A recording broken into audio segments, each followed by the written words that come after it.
Excellencies, ministers, honoured officials from the multilateral agencies, ladies and gentlemen, welcome to this, the third session of the Global Small Island Developing States Leaders, also known as SIDS.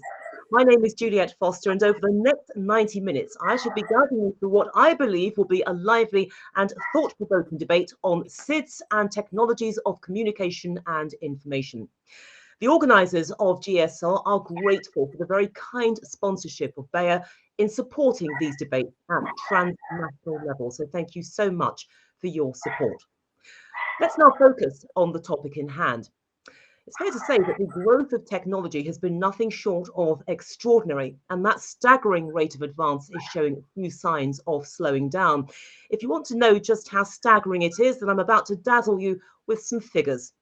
By 2025, some 38.6 billion smart devices around the world will be collecting, analysing and sharing data. The web hosting services market is poised to generate over $77 billion. And currently, 4.66 billion of us around the world are internet users, although I suspect that figure has gone up since I first wrote it down. So what does that mean for small island states? Well, these states are among the beneficiaries of what futurologists have dubbed the fourth industrial revolution. Information communication technology is expected to mitigate some of the challenges that SIDS typically face because of their geographical remoteness, especially by facilitating access to product and service suppliers. The bottom line is that ICD is the foundation enabling SIDS to diversify their economies, boost their manufacturing output, obtain greater access to global supply and value chains, and improve their disaster preparedness, points that were highlighted in the 2014 Samoa SIDS Pathway UN report. Well, 7 years on from that historic publication, SIDS are continuing to make big, important strides in terms of the affordability and universality of their ICT networks. Mobile broadband coverage across the SIDS now covers 85% of the population, while the price of 500 megabits of mobile data has dropped from 15% of gross national income per capita to 8%. At the same time, the percentage of individuals living and working on these islands using the internet has risen to 56% between 2014 and 2018. So this is essentially a good news story, except the progress does conceal many challenges for small islands. Research points to ICT skills shortages, making it difficult to derive benefits from increasing upstream technology. There's also the issue of take-up.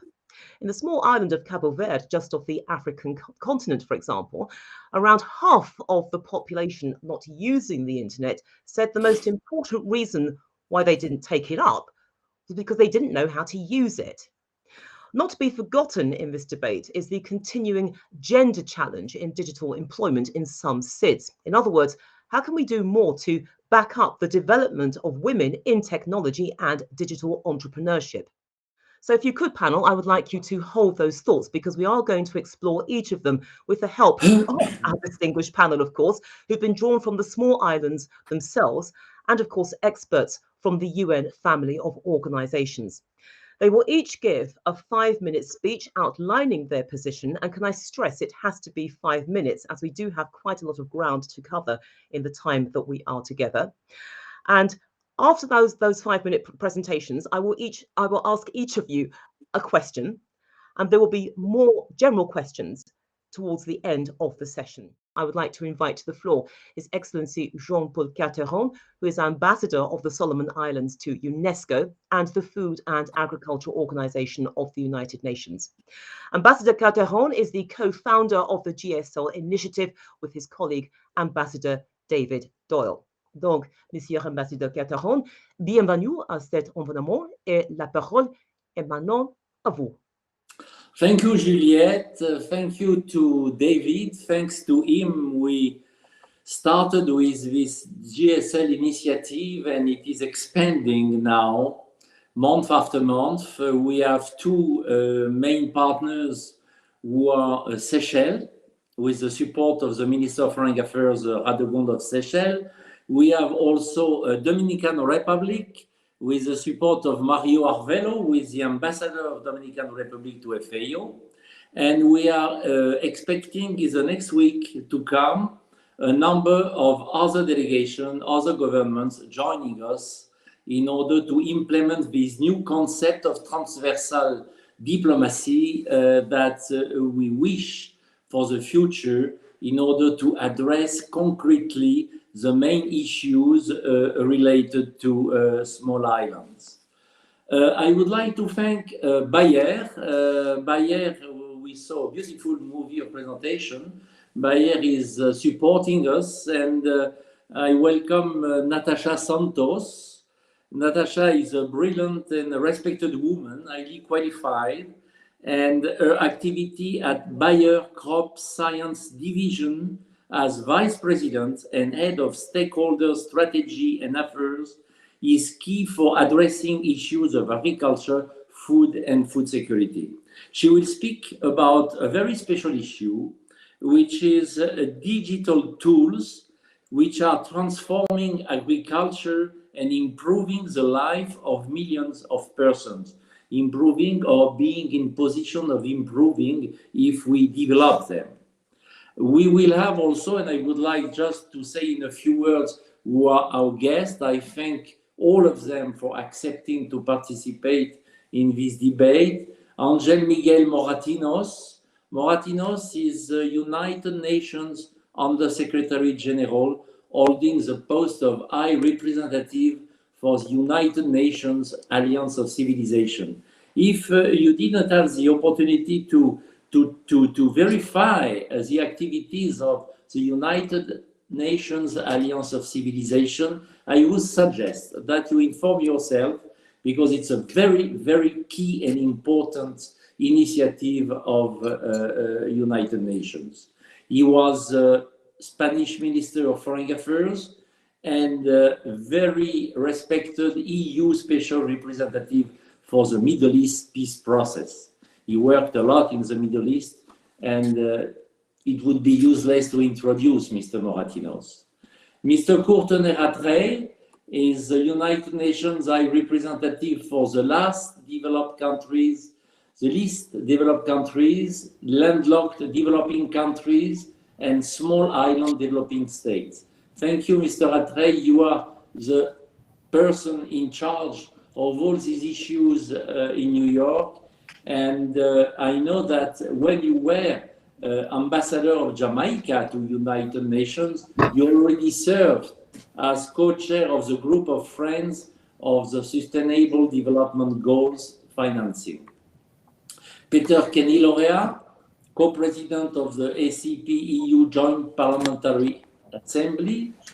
Mr. Kenny-Laurea is MP in Solomon Islands.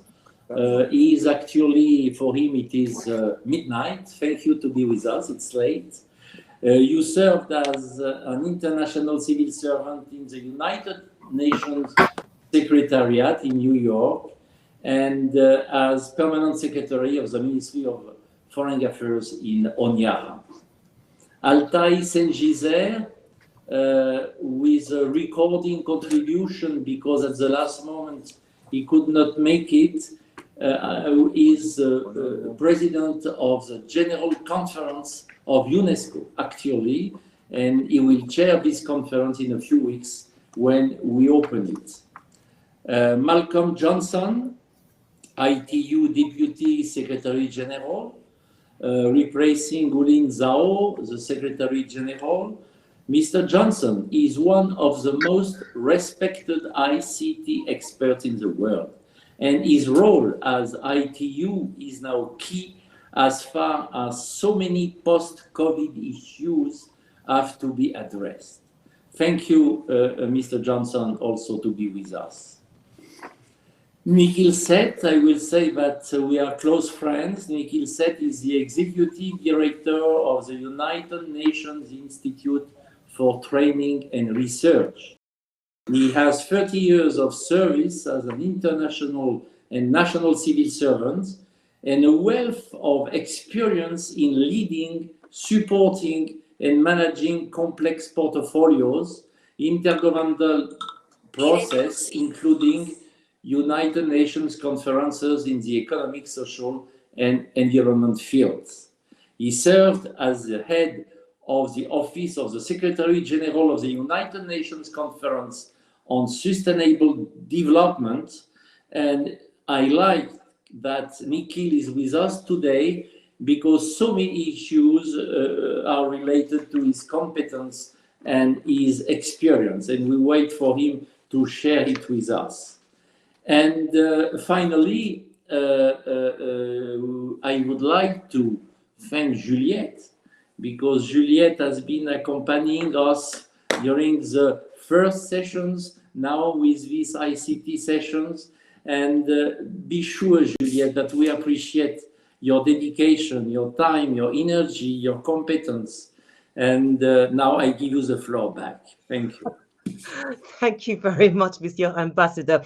Je vous remercie. That's the last of my French. In fact, I'm not going to inflict more of it on you, but thank you so much for that wonderful address.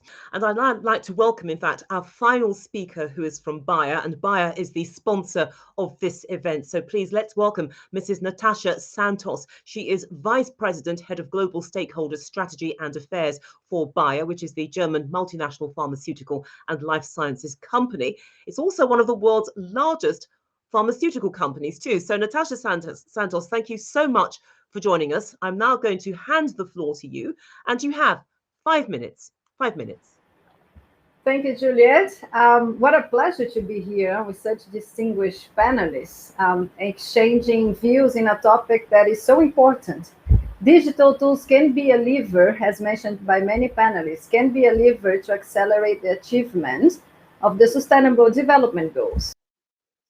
And today I will focus on innovation and digitalization for the agricultural sector around the world, which is my area of responsibility at Bayer. We have been witnessing, there is no doubt that digital farming represents one of agriculture's most exciting frontiers. Through advances in application technologies and science, it has the potential to help us solve one of the sector's most pressing issues: how to feed a growing population while minimizing our environmental impact. Because the more digital farming is adopted, the more precise farming can be, and the fewer resources farming uses. These are positive for the resilience and the sustainability of the system overall. Because when we combine farmers' knowledge of the land with these digitally enabled tools, we can create better economic management, as well as better in-field management practices. We can enhance soil fertility, we can stop erosion, and most important, we can limit water and land use, and increase the climate resilience, and reduce the use of farm inputs. So many digital tools are becoming especially scalable and increasingly cost efficiency. Nearly 70% of small-scale farmers around the world, this is globally covered, have mobile phones, making it easier, for example, for agronomic information, advice, and for those advices to be delivered directly to the farmer. Using those digital applications, simple digital application, smallholders can order seeds, can check the weather, can assess pest infestation, or even when available, rent and operate a drone. They can as well increase their direct market access to trade their goods. So digital applications and software are not just for large farm operations. Many tailor-made applications for small-scale farmers, such as a FarmRise app from Bayer, is a tool with the same mission and vision of digital agriculture as we have for medium and large farming operation tools. Today, this tool is used for more than 100 active users in Asian continent, for example. Another practical example I wanted to share today is around partnerships, which was mentioned by some of the panelists. Our Bayer Foundation is a funding partner, for example, of the work of the Mercy Corps ADF2 program in the African continent. In this case, the program has already designed, tested, scaled digital services and products to boost the of 2.4 million smallholders farmers in East Africa. And more importantly, 38% were women. Arafu, derived from this program, for example, is an interesting digital content and is interactive learning platform that is personalized and free for its learners, the farmers. This platform allows, for example, smart future phone users to learn via SMS, WhatsApp, Facebook, Messenger. So developing this learning platform, Arifu digitized the agribusiness traditional in-person training and product information dissemination, helping those farmers to access good agricultural practices and improve their farming activities. So other simple ideas like those can be as transformation. But the reason why they can be transformation, and because we have seen the power of those tools around the world, we believe that digital farming should be, for example, on top of government strategic agendas, because setting the right course of action and incentives can help drive adoption and help transform the sector's sustainable future. But some aspects, of course, must be considered, a few that were mentioned today as well. We need to improve digital infrastructure in rural areas, such as broadband connectivities and mobile networks, because without access to broadband, entire communities are left behind in today's information-driven economy, particularly those in rural areas. Another aspect is to highlight positive effects of digitalization in policymaking. Digital farming enables more sustainable and resilient manner of farming. This fact should be reflected in agriculture policymaking. However, it's paramount that the digital technologies which play a role in agriculture policies offer tangible and measurable policy impacts to farmers, environment, and society as a whole. And lastly, we believe it is important to promote agriculture capacities and supporting the development of necessary skills. Some of that, I'm referencing agriculture, but a lot of that was mentioned by the panelists today as well. The wider adoption of new technologies might be hampered by the lack of possessed digital skills. Farmers may be lacking necessary capacities to identify, adopt, analyze, and successfully use digital tools, or be constrained by inadequate connectivity infrastructure. Many digital platforms and tools require an understanding, awareness, and trust on the applications and the possibility that those platforms offer to the farmers. So as stated by FAO, digital technologies are transforming today the agri-food systems. And while this is an important development everywhere, and I mentioned a few of our projects around the world, it is of a great importance to remote areas such as seeds. So the expansion of those technologies that are already improving smallholders' access to information, inputs, market, increasing production and productivity, streamlining supply chains, reducing operational costs, they are out there. So let's continue to work together to accelerate opportunities to share information and unlock potential of collaboration where possible. Thank you very much, Juliette, for the chance to share some of the private sector thinking here today. Thank you. And thank you so much for that insight. And I'd like to put a question to you, because you talked there about the importance of digital skills, something that I'm sure we all agree on. But let's apply that to the gender technology divide that was referenced by some of our speakers. How concerned should we be about that in these small island developing states? And what does your organization believe the authorities should be doing to address it? Because the technology is out there, and as you've rightly outlined, it can really change the way that communities function, particularly in terms of agriculture. The technology can actually revolutionize the way that food is produced to feed growing populations. But again, it comes back to that gender technology divide as well.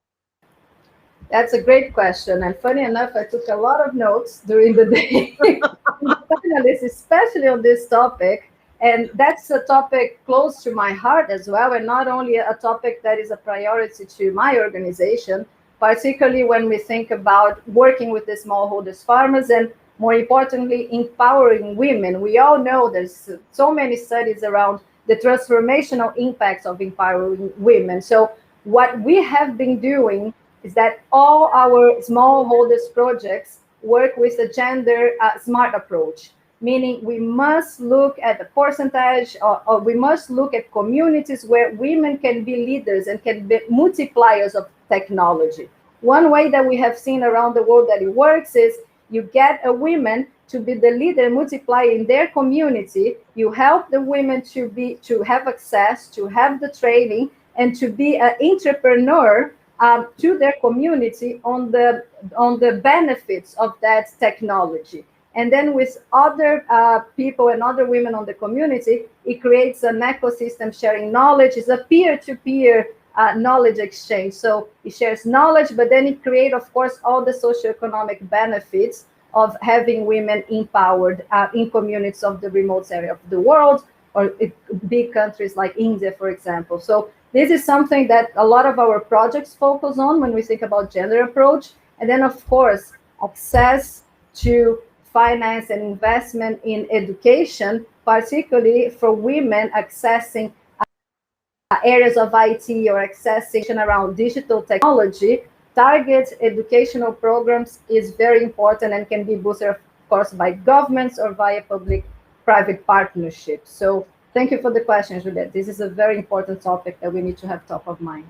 It's an absolute pleasure. Thank you so much for that. And indeed, everybody here, thank you so much for your participation, and also to those of our panel who had to leave us because they had to attend various meetings, etc. But the contributions were most welcome, and there are grounds for optimism. There is a willingness for people to partner up, to work together, to bridge those gaps, because we've explored the importance of technology to SID states, the differences that they can make, and there's been no running away from the intricacies of the issues that are involved. They are very, very forensic, but there is no fear in taking these on and winning, because at the end of the day, the SID states, they have skin in the game, to take that phrase from you, Ambassador Calderon. But there we must leave it. Thank you so much, and good luck going forward, and I hope to meet you again in the not too distant future. Thank you.